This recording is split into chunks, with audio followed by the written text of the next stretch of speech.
Hey, what's up, Spencer? My name is everybody and welcome back to my channel. Today we are going to be doing the 24-hour reading challenge. This is actually my third time trying to do this. It's technically not hard for me to read for 24 hours. I'm constantly reading, so obviously I'm going to hit the 24-hour mark at some point, but you just don't really realize how long 24 hours is and how much reading goes into 24 hours until you're actually filming it and timing it and doing all of it. Because even if you're reading for like 2 hours every single day, that's still nearly 2 weeks before you get to 24 hours. So like, wow, it just really puts into perspective how much you can read in 24 hours once you actually like start keeping track of it. But yeah, so in the past I have kind of gotten a little bit discouraged with how long it was taking me to do and kind of like fell off with it. But now, third time's the charm. Let's do this because like I said, I'm gonna hit 24 hours anyway, so there's no reason for me not to vlog the entire time. So with the new vlog, I've decided to start a brandy new book. I believe Valentine's Day is exactly a week from today, so I decided to start off with a romance. So I'm going to be reading, or I have been reading. I already started a little bit this morning. I've been reading for a little bit less than 2 hours already, and I was able to get 150 pages into Afterlove by Tanya Byrne. This is a story about Ashana and Poppy and how they fall into love, but at one point Ashana is accidentally killed and now she is dead, but she is desperate to get back to her girlfriend. She will not let death stand in the way of their love. So now she's trying to fight her way back to her girlfriend. I think she might become like a Grim Reaper type person in order to do that. I'm not sure. I just finished part 1, which is all about Ashana and Poppy falling into love and stuff like that, and part 1 ends with Ashana's death. So now I'm excited to get into part 2 because it seems like this is going to be where most of the conflict is going to come from, because now we got to fight to get back to our girlfriend, right? I really like the story so far. I really like the fact that our main character is Indian, her best friend is Muslim. There is quite a lot of diversity in this. I just wish that both characters were POC. It seems like frequently when we're reading about interracial relationships, it always seems to be like one white person and one POC person. So I would like to see a romance where we get 2 POC people. You know, what is it like if somebody from India dates somebody from Japan? You know, those are very different cultures. Like, what is gonna make it easy versus not easy? You know, there's other types of relationships out there besides white and POC. That technically has nothing to do with this book. This is just something that I thought of while I was reading it. So yeah. So let's jump back into this book, finish it up, and see where the timer is at when I'm done with this. Hello, good morning. How are you? I hope that you're having a beautiful day so far. I have been reading for about 5.5 hours now, and I have finished Afterlove, and I'm gonna be giving this book 3 stars. This is a really heavy character-based book. It is not plot-based at all, and that's a big reason why I'm only giving this 3 stars. I was okay with it being so character-heavy in the first part because it was all about Ash and Poppy falling in love. But once we got to the second part, I thought that Ash was going to actually start making some decisions, doing some things, actively working to try and get back to Poppy and stuff, but that didn't happen at all. She was just kind of there and everything just happened to her. And it didn't really feel as though there was any true conflict or danger. They would try and make it seem like, oh, potentially we could get in trouble, but it never really at all was really there was no worry. It seemed very obvious to me how it was going to end from quite a considerable, like, way back. So yeah, that's kind of it. I was also able to start Copycat by Erica Spindler? Yes, Erica Spindler. And this is a book about a woman named Kit. She is a detective, and 5 years ago, she was trying to catch the Silent Angel killer, where he murdered 3 girls in their sleep at nighttime and then disappeared. And now the murders are happening again, except the Silent Angel killer has called Kit and was like, hey, this ain't me. This is some other guy who is pretending to be me. So now you have to like work with me to try and figure out who this copycat killer is. It's pretty interesting so far. Only 85 pages into it. I'm definitely gonna have to get further in before I can give any sort of real concrete thoughts and feelings about this. But those are my thoughts. And with that, let's get back to reading.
You guys, the banana bread that I made actually ended up turning out so good. I was really worried that it was not going to turn out very well because the last time I made banana bread, it was okay. And I had to substitute a couple of things. I didn't have any eggs, so I had to use cinnamon applesauce, and I didn't have vanilla extract, so I had to use maple syrup. So I was worried about how it was going to come out, but it actually tastes so good. I am 10 hours into this readathon, and I have now officially finished Copycat by Erica Spindler, and this book was a solid 3 stars all around. Beginning to end, it was just okay. This is dual POV. The 2 main characters are like the 2 detective partners, and they were written so similarly that I would frequently get confused about whose point of view we were reading from, so yeah. And the mystery was pretty okay. The ending part was meh. There was like the fake out twist, and I actually liked the fake out twist more than who it turned out to really be, so yeah, I would say that this one was okay. Next up, I'm gonna start working on S by J.J. Abrams and Doug Dorst. This isn't something that I'm gonna be able to sit down and just like read like a regular book, because this isn't a regular book. This is a whole like interactive experience where it has like clues and all sorts of stuff. There's writing in the margins of this book and just a whole bunch of things that you have to sit down and think about and put together. And I think there's like puzzles and stuff you got to figure out. So this is going to be something that I'm probably going to start working on a little bit every day. Definitely not going to be able to finish this by the end of this video, but I do want to start working on this. This is one of my books that I want to read for this year. I have a goal of reading this, so I just want to start it, you know? And then for like a book that I'm going to read, I am kind of having a hard time lately, you know, dealing with the horrors. And so I want to pick up something familiar, something that's going to make me feel good. So I went to my series bookshelf and I picked up like a childhood classic that I haven't read in a very, very long time. And I'm really excited to jump back into it. And that is Lion Boy by Zizu Corridor. This was one of my favorite book series when I was in elementary school, I want to say. This is about, who is our main character? Charlie. He has this power to be able to talk to cats. And that's just kind of the way that he is. And his parents are both scientists. I don't remember what they science about, but one day he comes home and he finds that his parents have been kidnapped. And now he's using his cat talking ability to try and track them down and save them. And he ends up joining a floating circus that's supposed to be like traveling down to where his parents are being held, and there are lions in the circus, and he becomes friends with the lions and he breaks them out of the circus. And it's a whole 3-book series, and I just absolutely loved it. I really hope that going back into this, it'll be a lot of nostalgia and not one of the moments where you go back and reread something and be like, wow, why did I like this when I was younger?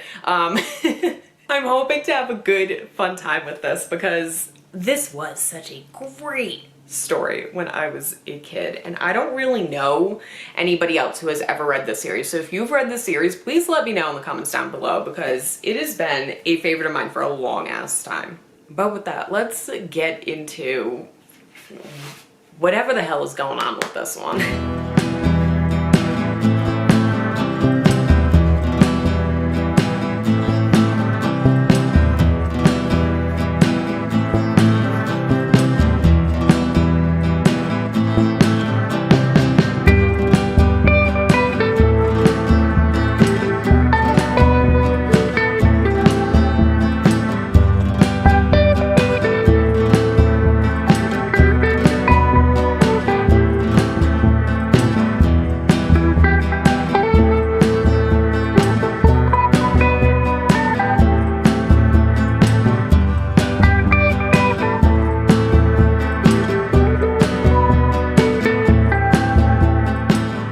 At this point, we're about 16 hours into the readathon.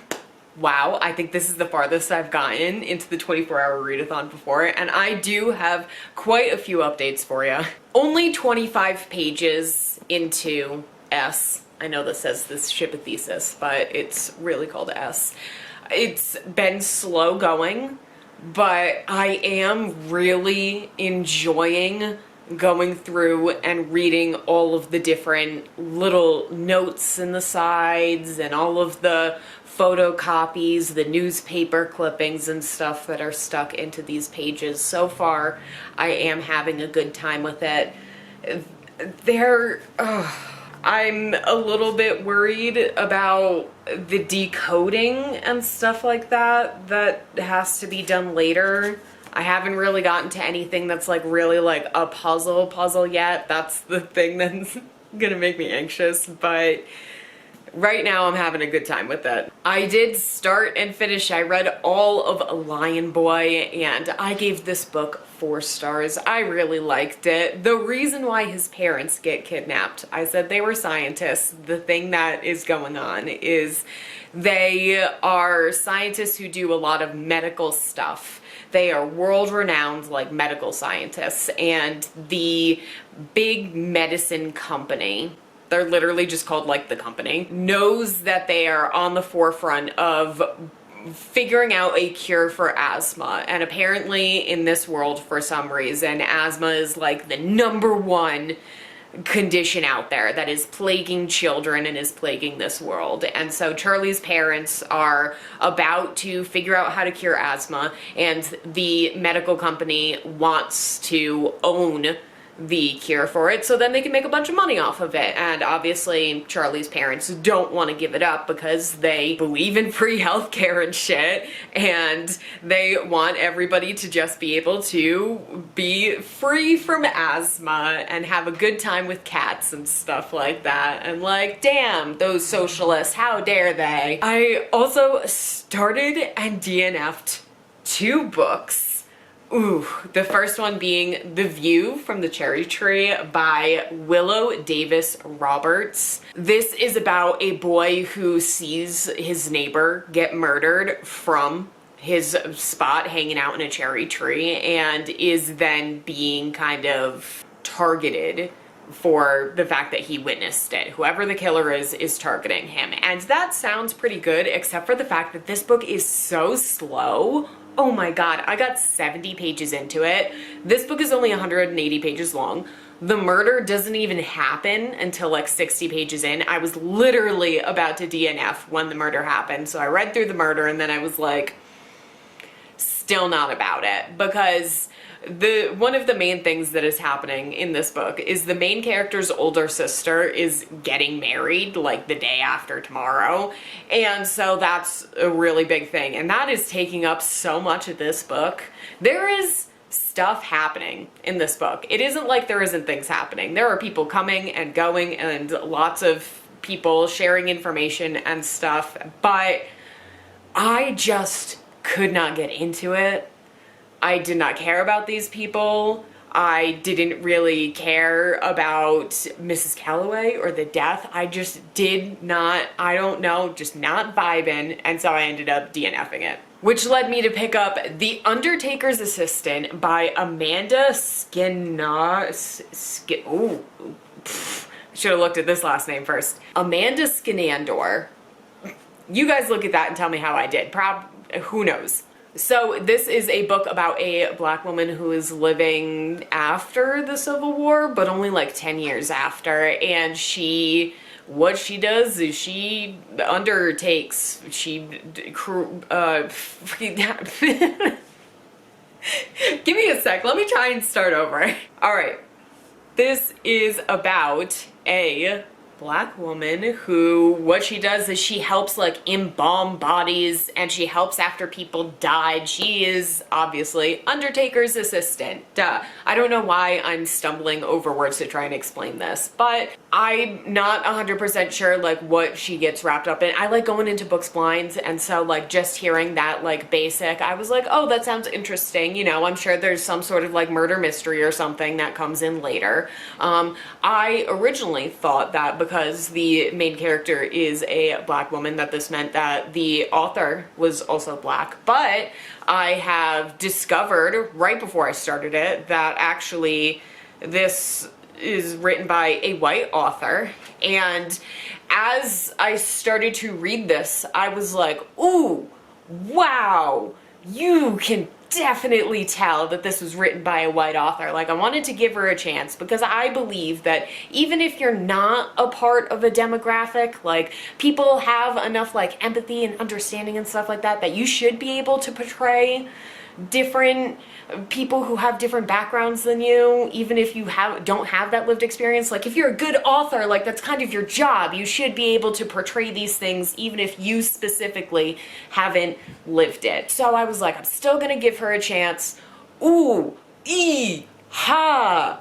So the first thing that I noticed, I have read quite a few historical fiction written by black authors in the past, and I definitely noticed that there is kind of a difference going on in not really tone as much as word choice, I would guess, and definitely some of the thoughts and opinions that are brought up and the way things are structured throughout the story. I have noticed is very different. Even, I only got 25 pages into this. Even in the first 25 pages, I noticed that the way things are described, the interactions between characters, and just the choice in words and phrasing and stuff like that, very different from what I've read from actual black authors, which is okay in and of itself. Not everybody writes exactly the same. People can write differently, and when you have different types of characters, they're going to have a different type of voice. But the thing that's kind of really turned me off to this is, there seems to be some really, already in the first 25 pages, things that are racist ideology in here for some reason. We have already a couple of times have been brought up with the thought that oh, the main character doesn't really like to spend time around like Irish people or Creoles or Italians because they don't talk right. And she knows how to talk right. When she was adopted by the white abolitionist who adopted her when she was 10, he taught her the proper way to talk, and he like nailed out that bad field hand talking that she used to do. And she meets a black man who is advocating for the rights of you know, black people. Even though it's after the Civil War, there's still a lot of things they don't have access to. We haven't had the civil rights movement yet. She, for some reason, isn't into it at all. She's like, I have no interest in politics at all, which is a very white person thing to say, because when you are a demographic like being black, you don't have the option to not be into politics because your very identity is in and of itself political. But then she said it's because I don't vote, which I was like, okay, I can understand that as a woman. Like, if you don't vote, you feel like you don't have any say. Like, why are you going to spend time debating about these things? I can get behind that. But the reason why she falls for instant love, literally instantly, first 25 pages, the reason why she falls for him is because, oh, he talks so eloquently and he's so articulate. And that's the literal word that they use in here, is how articulate he is, which, ooh, big red flags. Can you excuse you? I'm speaking. I'm trying to say something. Like, talking about how articulate she and other people are in this book already is a huge red flag, because like that is a basic racism thing, is judging people on how well they're able to speak English and categorizing how smart they are on whether or not they can speak English perfectly or articulate enough or like with the right accent. And ooh, if we're only 25 pages in and this is the type of stuff that we're getting, not feeling it, not vibing. I don't want to read this anymore. All right, what are we reading next? I'm not 100% sure. I'll figure something out. Check in with you guys in a few hours when I have gotten some of the way through that. Oh my god, you guys, I am having such a hard time. I am in the worst slump. I'm at about 18 hours right now, and since then I have DNF'd 2 more books, so that's 4 books in a row that I have DNF'd. I don't know what's going on, but just I am not vibing with anything that I'm picking up, and that's making it so that now I'm scared to pick up anything because I don't want to just hate everything that I'm picking up. I don't know if I'm just getting like reading burnt out or something like that. I think I might need to take some time and like take time off of reading, maybe spend time reading some manga instead, because I don't know what it is, but I just cannot do books right now. Get kitty tail on my face.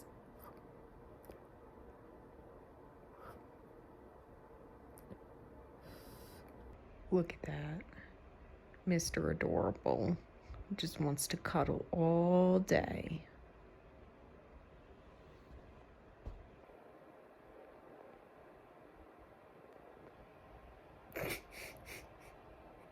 Hello, Mr. Kitty. Are you having a good, fun time?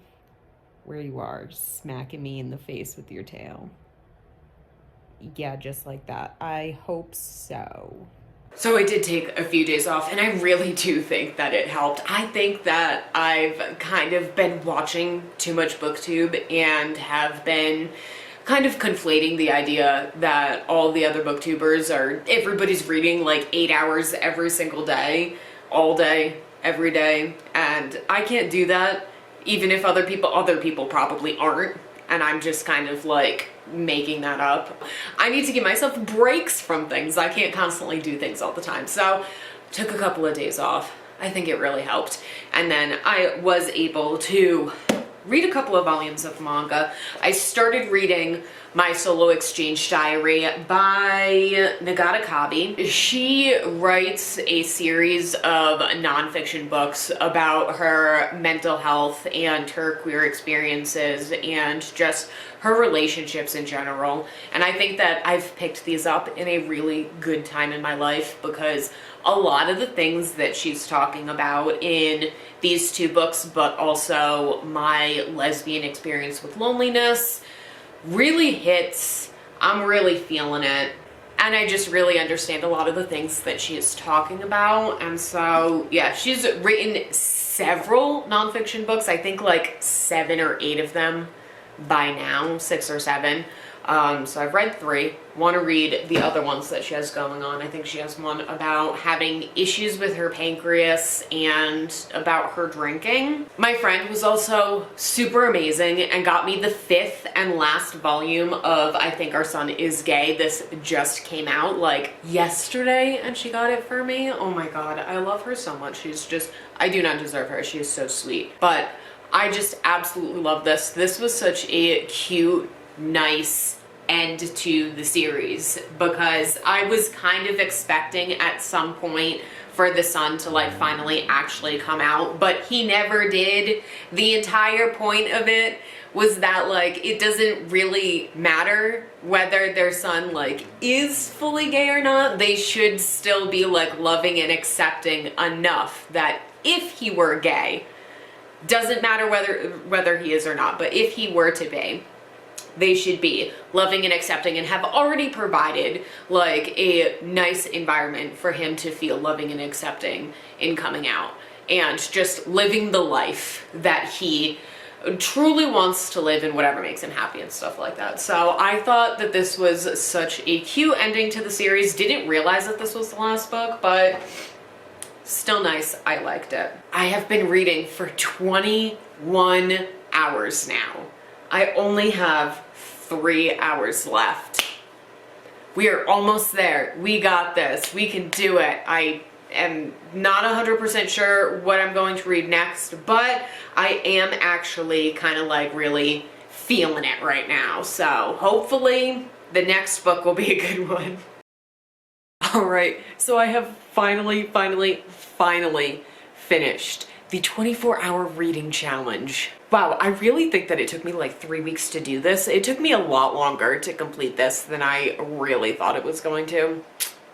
Half is probably the depression that hit me halfway through. That'll definitely affect your reading ability. So for the last few hours of this reading challenge, I read The Red Pencil. I forget who it's by. I left that book at home and I gave that book 2.5 stars. The Red Pencil is really supposed to follow our main character as she goes through this political upheaval that is going on in Sudan, I think, in 2006. The author, I genuinely did not understand like what the point of this book was, to the point that I actually like went to the end and read about what the author's note and like what the author intended with this and stuff like that, and I am still confused because it seems like the point of this is supposed to like raise awareness about the conflict that was happening, except that this book doesn't talk about that conflict at all. Like literally the most that we get is like one sentence where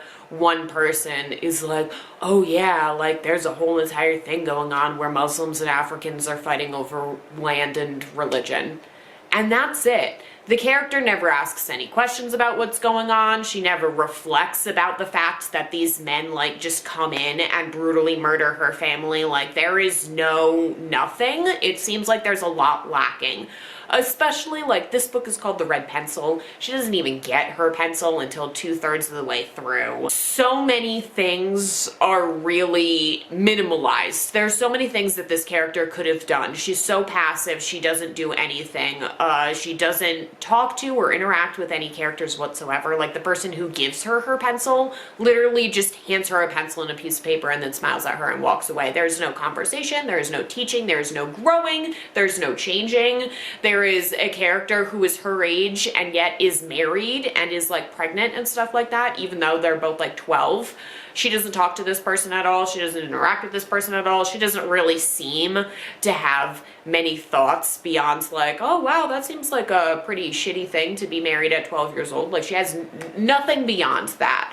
And the ending for the book was very confusing, very vague.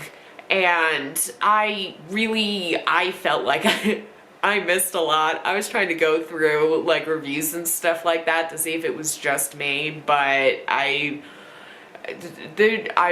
I don't know, this book just really did not do it for me. And then after that, I read Amal Unbound by Isha Saeed, and this is a book about a girl who lives in a Pakistani village and one day accidentally insults the man who is the landlord of like everything in everywhere, you know, in the surrounding area. He owns all of the land and he can like really punish anybody who is there. So she accidentally like talks back to him. She doesn't realize who he is. And even though she wants to become a teacher, but she becomes an indebted like servant to him and has to work at his house for the next forever, basically. And she learns how to still like pursue her dream of being a teacher despite being in these really unfortunate circumstances, and how to like keep living her life and stuff like that, even though things have changed like vastly and she is in a place that she didn't expect to be anymore. I really liked this book. The first half was kind of but the last third, the last half really wrapped it up together for me and pulled it into a 4-star, when before I was really leaning closer to like a 3. So yeah, that is kind of my 24-hour reading vlog. I'm not going to do any sort of wrap up because I don't super remember a lot of what we did in the past 3 weeks. If you like this video, make sure to like, comment, and subscribe for more like it. I am going to be a little bit more purposeful in the vlogs that I am putting out. I am going to be kind of trying to be a little more on time and releasing things a little bit more consistently. So if you want to see more of these videos, definitely make sure to subscribe. But besides that, blah blah blah, obligatory YouTube outro. And besides that, I hope that you have a fantastic day. Bye.